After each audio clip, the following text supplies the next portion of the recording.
About 25 years ago, a group of NCR settlers pushed way south into Baja.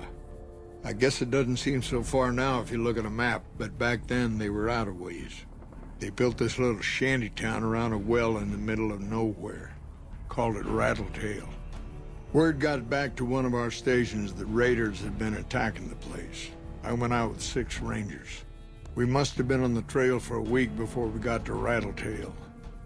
We lost one woman to night stalkers and another almost died of dehydration.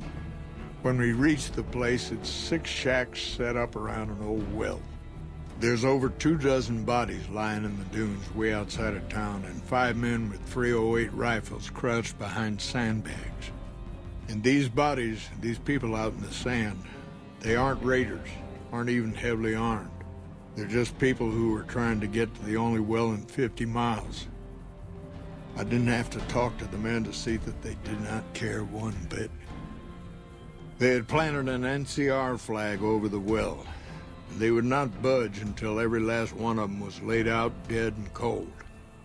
So I walked up and told them there was a group of raiders coming, 100 strong. I made up some cockamamie name for them and everything. The men looked at each other, looked at us, and asked me what we were going to do about it. I told them we would take them back into NCR territory because we had already lost 10 rangers on the way out. 10 rangers, 5 men with .308 rifles. Well, that was enough for them. They packed up what they could and we took them back north. Last I heard, they settled somewhere in Anza Borrego. Raised bighorners. Had some tough times, but it worked out okay for them. So there you go.